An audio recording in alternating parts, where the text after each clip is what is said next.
They say betrayal cuts deepest when it comes from blood, but no one tells you how quiet it feels in the moment it happens.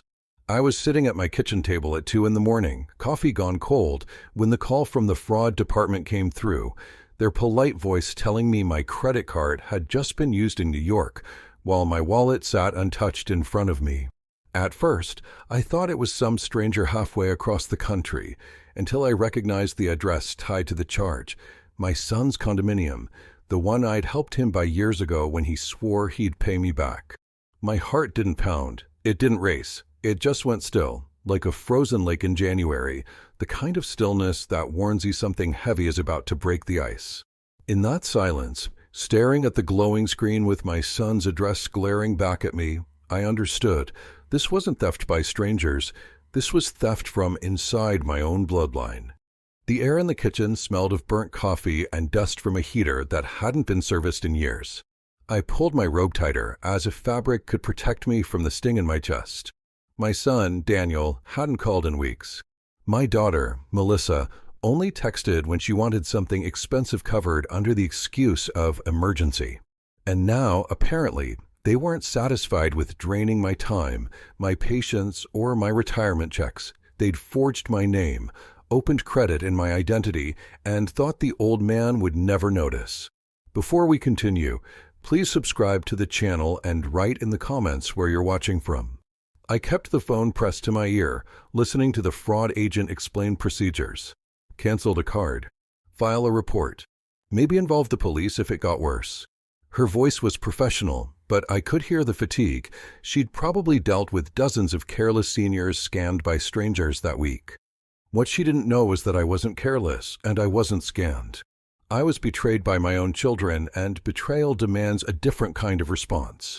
I thanked her, hung up, and sat still in that humming kitchen while the refrigerator clicked on and off like a metronome. My hands were steady, too steady, as I reached for the old notebook I used back when I worked audits at the bank. Every detail I'd ever noticed in 35 years of following money trails came flooding back like a soldier remembering the rhythm of marching steps. I wrote down the charge, the time, the location, and in the margin, one word, Daniel. The first crack in the glass was there on the paper, but I had no intention of smashing it all at once. No, this was going to be slow, methodical. They thought I was blind, but I was going to make them see. They thought I was weak, but I was going to show them what patience, precision, and quiet fury could build. And as the clock struck 3, and the cold kitchen wrapped tighter around me, I whispered to the dark, "You wanted to steal from me, Daniel? Then let's see what you've really stolen and how much it costs when I take it back." I didn't sleep that night. Instead, I started digging. Morning light always had a way of making things look softer, but not this time.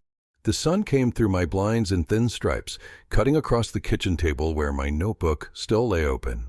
I'd spent hours jotting names, dates, little arrows connecting Daniel to Melissa, Melissa to her husband, and all of them back to me. My coffee had gone cold 3 separate times, each refill sitting untouched as I kept writing. Sleep never came, but anger kept me sharper than caffeine ever could. I started with the bank. Old habits die hard. 35 years of banking leaves you with contacts you can still call even after retirement, the kind of men who don't ask too many questions if you phrase things right. I dialed Leonard, a compliance officer who owed me more than one favor from back in the day when I covered for his mistakes in quarterly audits. He answered on the second ring, voice gravelly with morning fatigue. "Bob? Damn, I thought you'd vanished." "Still here. I need a file check. Strictly off the books. Can you pull accounts opened under my name in the last 3 years?" Silence on the line for a second too long. Then a sigh. "This about your kids?" The man was sharper than he looked. "Just do it, Leonard. And be quick. I don't have time for corporate policy. Give me an hour." I hung up without thanks. Gratitude is wasted on men who already owe you. While I waited, I drove. My old Ford groaned when I turned the key, the steering wheel cold under my hands. Spokane streets looked normal, kids walking to school, people scraping frost off windshields, the world moving like nothing had changed. But I knew better.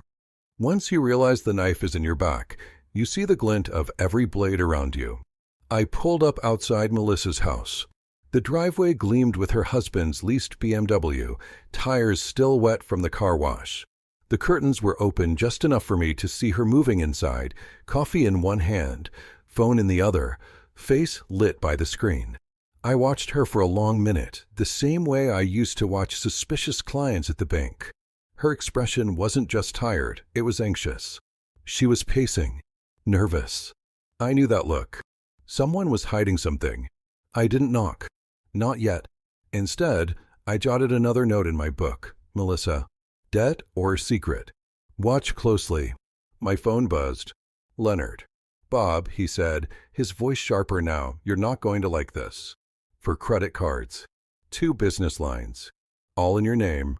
Total exposure. 82 grand. The number landed heavy, but my voice came out steady. Whose signatures? Melissa on 2. Daniel on the others. And Bob, the documentation? Whoever did it had access to your actual files. This wasn't sloppy. It was calculated. I pulled the truck into a quiet parking lot, staring at the steering wheel while Leonard's words echoed in my ear. My own kids had turned my life into collateral. They thought I'd never notice, or worse, that I'd notice too late. Send me copies, I said. Every single page. And don't breathe a word of this to anyone. I'm planning on finishing this, I snapped, cutting the line. The email arrived within minutes. Forged signatures stared back at me from my phone, Melissa's loops and Daniel's messy scrawls mimicking mine with frightening accuracy. My own children had learned how to copy me better than they'd ever learned to love me. That's when I decided this wasn't just about money anymore. Money I could recover. This was about reputation, about humiliation, about the quiet smirk Daniel wore when he thought I wasn't looking, about the way Melissa dismissed me at family dinners like I was just a piece of furniture. No, this wouldn't be solved with lawyers or police. This had to be personal. It had to be something they would never forget. I put the truck in gear, turning away from Melissa's house. My notebook lay open on the passenger seat, a single new line scrawled in bold letters, Phase 1 silence. If they thought I didn't know, they'd keep digging the hole deeper. And when the hole was wide enough, I'd be the one standing over it, watching them fall. The heater whined as I drove, Spokane's gray morning swallowing the horizon. My hands didn't shake, not even a little, because I finally had what I needed: proof. Now it was just a matter of patience. And patience was something I had more of than anyone in that family ever gave me credit for. Silence is the sharpest knife. It cuts clean without leaving fingerprints. 3 days passed, and I gave them nothing, no calls, no accusations, not even a sideways glance. I sat in my house reading old newspapers I didn't care about, drinking coffee that tasted like burnt dirt, while my children twisted themselves into knots without even knowing why. That was phase 1. On the morning of the 4th day, I drove downtown. The air was brittle, the kind of cold that scrapes your lungs raw, but I liked it, it kept me awake. Spokane's courthouse squatted on the corner like an old watchdog, brick walls and iron gates holding more secrets than any vault. I walked in, slow, deliberate, carrying nothing but a worn leather folder under my arm. I didn't go there to file anything. Not yet. I went to ask questions. I stopped by the records office, smiled politely at the clerk, and requested copies of lien searches on 2 names, Daniel Martin and Melissa Carter. She didn't blink, didn't even ask why. I knew the right forms, the right tone. Old banker habits. Within minutes, I had certified papers in my hand showing what I already suspected. Both of them had debts hanging over their heads like storm clouds. Daniel had defaulted on a personal loan last spring. Melissa had missed 2 mortgage payments. That's when I smiled for the first time in weeks. They weren't just greedy. They were desperate. Desperation makes people sloppy. I slid the papers into my folder and headed out. But before I left, I stopped at the public notice board in the lobby. Quietly, I pulled a folded sheet from my folder and pinned it dead center. It was a photocopy of one of the forged credit applications in my name. No headline, no explanation, just a neat circle drawn in red pen around my signature and their forged ones beside it. I knew exactly who would see it. Courthouse boards are gossip feeders for lawyers, clerks, and nosy reporters. By the end of the day, Whispers would ripple through the building like smoke in a draft. Someone was forging documents. Someone was about to be in serious trouble. I walked out without looking back, leather soles tapping sharp against the tile. That evening, my phone lit up with missed calls. Melissa had called twice, Daniel 4 times. I didn't answer. Instead, I sat in my recliner, television off, house dark, sipping lukewarm coffee while the phone buzzed against the table like a trapped insect. When it finally went quiet, I opened my notebook and wrote a single word under Phase 2, exposure.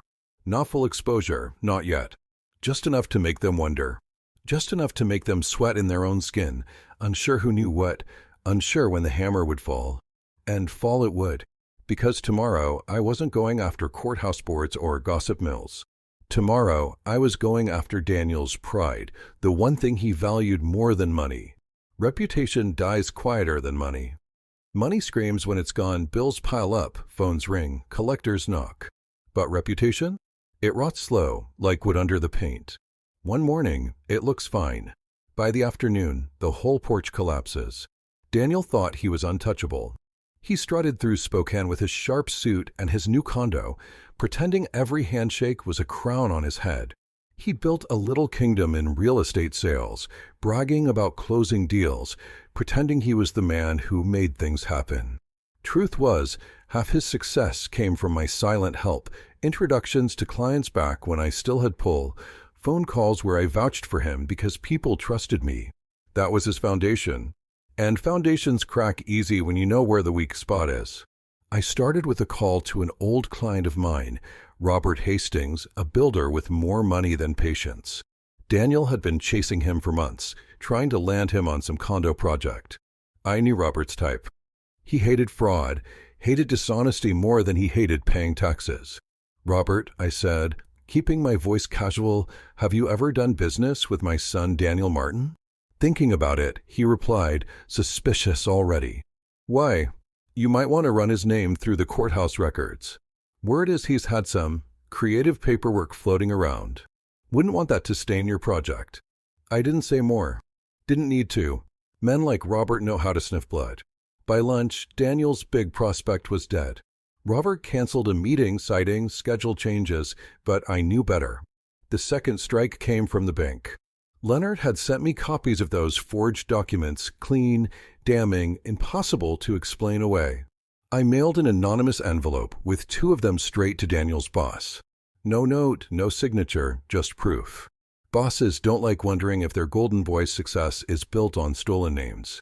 By Thursday, Daniel was rattled. I knew it before he ever called. He showed up at my doorstep, shoulders hunched, suit jacket wrinkled like he'd slept in it. "Dad," he said, forcing a laugh, "you wouldn't believe the nonsense I've been dealing with. Rumors. Clients backing out. Someone spreading garbage about me." I leaned against the door frame, arms crossed. "That's so." "Yeah. Must be competitors. Jealous types. You know how people get when you're successful." He tried to smirk, but his eyes darted, nervous. "Anyway, just wanted to let you know if you hear anything, don't believe it."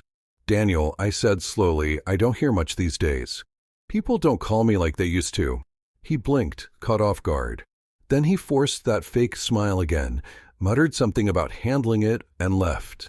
I watched him drive away, his fancy car stalling for half a second at the stop sign, like even the machine didn't trust him anymore. That night, I sat in my recliner, my wife's photo on the mantel catching the glow of the streetlights. I imagined her voice, gentle but firm, saying what she used to whenever Daniel lied as a teenager. "Don't chase him, Bob. Let him come apart on his own." And that was exactly what I was doing. I wasn't chasing him. I was loosening one screw at a time, letting the weight of his own arrogance pull him down. But the best part? Melissa didn't know any of this yet. She still thought the storm was only circling Daniel. She had no idea it was already gathering over her head too. Melissa always thought she was smarter than her brother. Daniel was the loud one, the showman. Melissa was quiet, careful, strategic, or at least she believed she was. Truth was, she had the same flaw as Daniel. She underestimated me. She thought I was just a tired old man, too busy counting pills in a plastic box to notice how she bled me dry. She'd taken after her mother in some ways, the quick wit, the tidy handwriting, but she'd twisted it into something colder. While Daniel chased flashy deals, Melissa wrapped her greed in silk words. It's just temporary, Dad. You know we'll pay you back. You're the most generous father in the world. Lies so polished they almost shone. I decided her turn had come. The first step was subtle. I paid a visit to my old friend Marcus, a mortgage officer who'd shared more than one cigar with me back when I still worked the bank circuit. His office smelled of cheap cologne and burnt coffee, but the man was sharp as ever. Marcus, I said, sliding into the chair across from him, I need to know about a certain loan file. Strictly between us. He gave me a long look. Melissa Carter? I froze, but only for half a second. You've heard the name. He chuckled humorlessly. Heard it? Bob, she's drowning. Missed 2 payments already. She sent me a sob story about medical bills. I've seen that trick 100 times. He leaned back, folding his hands. You co-signed that loan, didn't you? No, I said flatly. She forged me. That made him sit up straighter. His expression shifted from weary banker to concerned friend. You want me to pull the file? Please. 10 minutes later, I was staring at my own signature on her loan application. The loops were hers, the shape almost perfect, but I'd signed enough documents in my life to spot a fake. She'd practiced. She'd probably sat at her kitchen table tracing my old forms, rehearsing until she could mimic me like a parrot. My daughter, my blood, had turned my name into a tool. I slid the papers back across the desk. Make me copies. And don't call her. Not yet. Marcus nodded, eyes heavy with sympathy. What are you going to do, Bob? Teach her a lesson. That night, I watched from my truck as Melissa came home. Her porch light glowed yellow in the drizzle, shining across the driveway where her husband's shiny BMW sat crooked. She carried 2 grocery bags inside, head down, shoulders stiff. She was cracking already. The weight of debt will do that to a person. It bends the spine before it breaks it. I didn't confront her. Not yet. Instead, I made my move in silence. The next morning, I mailed an anonymous package to her employer, a mid-tier marketing firm where Melissa strutted around like she owned the place. Inside the package, copies of her forged loan papers and a polite typed letter. One of your senior managers may not be as trustworthy as you believe. You might want to review her financial conduct before reputational damage spreads. No signature. No return address. Just enough to plant suspicion like a seed in dry soil. By Friday, Melissa was on the phone with me, her voice too bright, too brittle. Dad, how are you? Haven't seen you in a while. I let her talk, let her circle around what she wanted to say. She asked about the weather, about my truck, about my health. Then, finally, she slipped. You wouldn't happen to have heard anything? At work? Just curious if I cut her off. No, Melissa. Why would I hear anything? Silence. Then that little laugh of hers, the fake one she used when she was caught in a lie. Oh, nothing. Just wondering. You know how offices can be, full of rumors. I hung up before she could dig further. That evening, I received another call, this time from Marcus. His tone was lower, urgent. Bob, you didn't hear this from me, but her boss called the bank this afternoon. They wanted confirmation about the loan. I told them the truth, payments missed, file looking bad. She's under review. I sat there in my darkened living room, phone pressed to my ear, staring at the photo of her as a child on the mantel. Pigtails. Toothless grin. Holding a birthday cake her mother baked. She was that girl once. But the woman she'd become? She deserved every ounce of what was coming. 2 days later, Melissa showed up at my house unannounced. Rain slicked her hair to her face, mascara streaking down her cheeks. She looked like someone who'd just walked out of a courtroom and lost. Dad, she whispered, standing in my doorway, someone's trying to ruin me. Her voice shook, but there was something else underneath. Not remorse. Not apology. Fear. Fear of losing the only thing she truly loved, her image. I let her stand there in the rain, dripping on my porch. I didn't invite her in. Not yet. You'll figure it out, I said coolly. You always do. Her lip trembled. She opened her mouth, then shut it again, like a fish gasping for air. Finally, She turned and walked back to her car, shoulders hunched, engine roaring too loud as she sped off into the wet night. I watched her taillights disappear, then closed my door. Phase 3 was working perfectly. Daniel's clients were running from him. Melissa's career was cracking under scrutiny, and neither of them had the faintest idea that the quiet old man they dismissed as useless was the one pulling every string. But I wasn't finished. Not even close. Because their cracks weren't enough. I wanted collapse, and I had just the plan to make it happen. I'd learned a long time ago in the bank that destroying a partnership didn't always take money, it took doubt. A whisper in the right ear, a seed of suspicion, and suddenly two people who swore they'd never turn on each other were ready to rip throats out. That was the next step. If Daniel and Melissa thought I was their enemy, they'd unite. But if I could make them believe each was betraying the other, they'd do my work for me. It started with Daniel. I slipped an envelope under his condo door late one evening. Plain manila, no return address, his name scrawled across the front in the jagged print of a typewriter. Inside, I'd placed copies of Melissa's forged loan applications, highlighted neatly in red. On the last page, I wrote a single line in block letters, "She's dragging you down to save herself." The very next morning, I drove past his office parking lot. Sure enough, Daniel was pacing outside, phone pressed tight to his ear, face red with fury. He was screaming at someone I didn't need to guess who.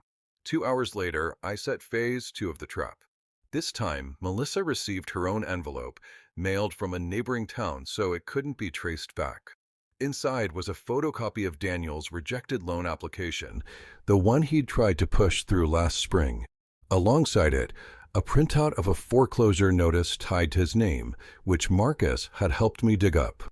Across the bottom, the same block letters. "He's planning to let you take the fall." By dinner time, the fireworks had already begun. My phone buzzed with Melissa's number. I let it ring. Buzzed again with Daniel's. Let it ring too. Instead, I sat on my porch in the cool evening, listening to the crickets sing while their lives unraveled on the other side of town. At 8 o'clock, curiosity got the better of me. I drove by Melissa's place. Her BMW was parked crooked, headlights still on. Through the half-open blinds, I saw her and Daniel screaming at each other across the living room. Papers lay scattered across the coffee table, some crumpled, some flung to the floor. Melissa's hands shook as she jabbed a finger at Daniel, her face pale and streaked with tears.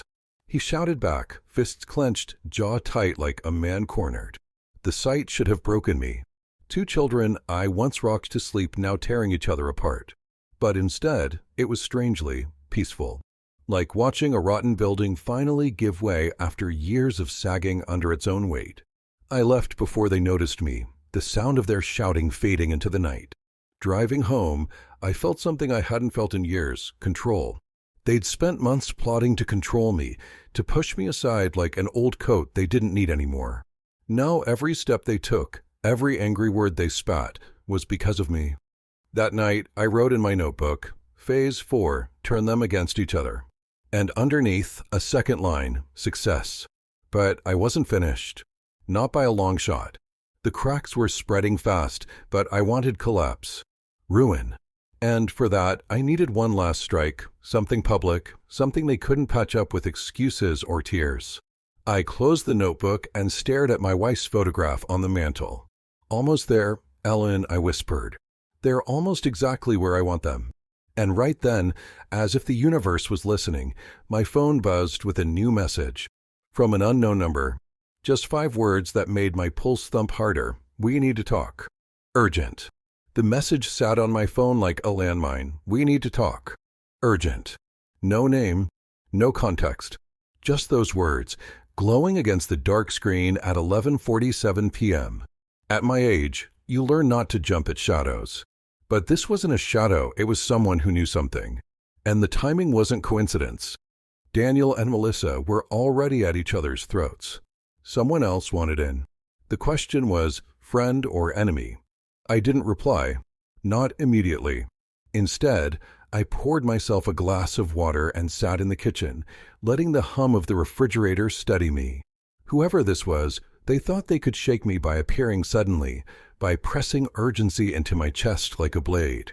But I've lived long enough to know urgency is just another disguise for manipulation. At 12:05, another buzz. This time, one more sentence, "I know what your kids did." That pulled me forward. My hand gripped the phone tighter, thumb hovering over reply. Then a third buzz. "Meet tomorrow. Noon. Riverside Park. By the old carousel." Riverside Park. Public enough for safety, quiet enough for secrets. Whoever they were, they'd thought this through. Morning came with a gray drizzle. The streets looked washed out, puddles reflecting neon signs and bare trees. I dressed deliberately, charcoal coat, worn leather gloves, shoes polished just enough to look like I still cared. I wanted to appear as I was, a man who noticed details, but didn't flaunt them. The park smelled of wet leaves and rust. The carousel stood silent, horses frozen mid-leap, paint peeling where children's hands had worn it smooth. I arrived 5 minutes early, my habit from decades of work. Never let the other side think they're waiting on you. At 11:59, I spotted her. A woman, mid-40s, blonde streaked with gray, sharp eyes that had seen too much. She wore a trench coat belted tight, like she was holding herself together with fabric. She walked with confidence, though, scanning the park like a professional. She stopped 10 feet away. "Mr. Martin?" I nodded once. "That depends. Who's asking?" She slipped a folder from her bag and held it out.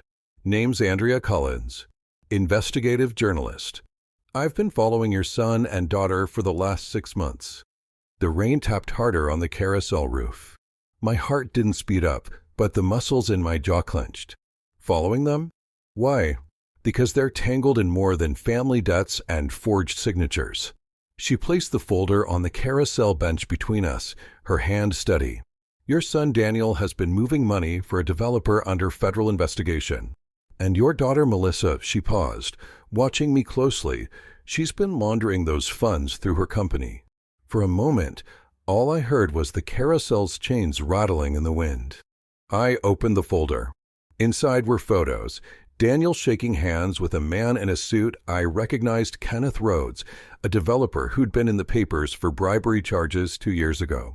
Another photo showed Melissa at her office, sliding a folder across a conference table to a different man whose face was circled in red ink, federal informant. Andrea's voice cut through the rain. "They're in deep. Too deep. And the funny part? They don't know each other's full involvement. Each thinks the other is just sloppy with money, but both are neck-deep in crime." I closed the folder slowly. My reflection stared back at me in the wet surface of the bench, tired eyes, steady hands.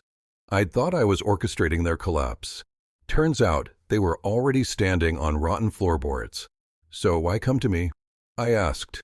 "Because you're the only one who can sink them cleanly." Her tone was firm, almost businesslike. "I've been building a case, but it's not enough. What I need are the inside details. Financial records. Personal habits. The kind only a father would know." I let out a short laugh, sharp as a knife scraping glass. "You think I'll just hand that over? To a stranger?" Andrea didn't flinch. She leaned closer, lowering her voice. "Mr. Martin, you don't understand. If this goes federal, your name could be pulled in. They've been forging signatures, using your credit, tying you into their mess. The feds won't see a victim. They'll see an accomplice." That landed heavy, like a hammer on stone. I studied her eyes. They didn't dart or flicker. She believed what she was saying. Or she was very good at lying. "What's your endgame?" I asked finally. "Exposure," she said. "Public exposure. But clean. Documented. Irrefutable. Enough to bury them without dragging you down with them." I stood, slipping the folder under my arm. The rain had seeped through my coat, but I barely felt it. My mind was racing. If Andrea was right, my children weren't just greedy. They were criminals. And worse, they'd made me their cover. She looked at me one last time. "Think about it. But don't take too long. The wrong people are already asking the wrong questions. If you want control over Hubis ends, you need to move first." She turned and walked away, heels clicking on wet pavement, leaving me alone with the rattling carousel horses. That night, back at my house, I spread Andrea's photos and my own evidence across the dining table. Forged signatures, unpaid debts, Daniel's failed deals, Melissa's missed payments, all of it was damning. But her folder was the match that could burn the whole structure to the ground. I looked at Ellen's photo on the mantel, her smile frozen in time. "You were right," I whispered. "They're worse than I thought." The grandfather clock ticked steady in the corner. Outside, the storm rolled heavier. I picked up my pen, wrote a single word in my notebook, larger than the rest: finale. Because this wasn't about small humiliations anymore. Not about missed calls or canceled loans. This was about ending their game entirely before they ended me. And tomorrow, I'd set the trap wide open. The night before it all went down, I didn't sleep. I walked the house like a man pacing a battlefield before dawn, touching the furniture I'd built with my own hands, the walls where my kids once taped up crayon drawings. I thought about every dollar I'd poured into their futures, every sacrifice Ellen and I made so they could stand tall. And now I knew the truth. They weren't just ungrateful. They were criminals who had used me as camouflage. The storm outside broke at 3 a.m., rain lashing against the windows like fists. I stood at the mantel, looking at Ellen's photo, and whispered, "This ends tomorrow." The annual Whitmore Foundation Gala was the perfect stage. Black ties, gowns, politicians, business leaders all crammed into the ballroom of Spokane's grandest hotel. Daniel and Melissa had begged to get tickets, thinking it was their chance to rub elbows with the powerful to prove they belonged among the elite. They had no idea it was going to be their trial by fire. I arrived early, folder tucked under my arm. Andrea Collins was already there, blending in with the crowd, her press badge hidden beneath her coat. She gave me a small nod. Everything was set. Daniel spotted me first. He looked immaculate, tuxedo pressed, hair slicked back, but his eyes were bloodshot, haunted. He plastered on a smile and walked over, Melissa close behind in a silver gown that probably cost more than my truck. "Dad," Daniel said, too loud, too cheerful. "Didn't expect to see you here." I just smiled. Wouldn't miss it. We were barely through the opening speeches when Andrea gave the signal. The house lights dimmed, the screens on the wall flickered, and suddenly, instead of the foundation's logo, Daniel's face appeared in high definition, shaking hands with Kenneth Rhodes, the disgraced developer. Another slide, Melissa sliding that folder across the table, the federal informant's face clear as day. Gasps rippled through the room. People turned in their seats. Forks froze halfway to mouths. Melissa went white. Daniel bolted his feet. "What the hell is this?" he shouted, his voice cracking under the chandeliers. I stayed seated, calm, watching them unravel. Andrea's voice came through the speakers, recorded, professional. This evidence, gathered over 6 months, details financial fraud, forgery, and laundering connected to Daniel Martin and Melissa Carter. Investigations are pending. More information will be released to federal authorities. Security moved in. Not to grab me. Not to grab Andrea. To grab them. Daniel pointed at me, his mask finally gone. You did this." Melissa clutched his arm, tears streaking her makeup. "No, you dragged me into this." And there it was, the collapse. In front of Spokane's elite, they turned on each other, spitting blame, clawing to save themselves while the walls closed in. I stood, buttoned my coat, and walked slowly to the exit. People parted for me without a word, eyes wide, whispers following in my wake. Outside, the rain had stopped. The streets glistened under the street lamps, clean, as if the storm had washed away the rot. At the curb, I lit a cigarette I hadn't touched in years. My hands didn't shake. Behind me, the shouts inside rose to chaos, Daniel cursing, Melissa sobbing, cameras flashing as Andrea captured every second. Their empire of lies had collapsed in a single night. And me? I felt lighter than I had in decades. At home, I placed Ellen's photo back on the mantel, the house silent except for the steady tick of the grandfather clock. "They thought they'd erase me," I said softly. Turns out I erased them. I sank into my recliner, the quiet wrapping around me like armor. The storm had passed. The revenge was done. And my last thought before closing my eyes was simple, sharp, and final. They'll never call me a burden again. If you liked the story, please subscribe to the channel, hit that like button, and write in the comments if something like this has ever happened in your life. I'd love to hear your stories. Thank you for watching.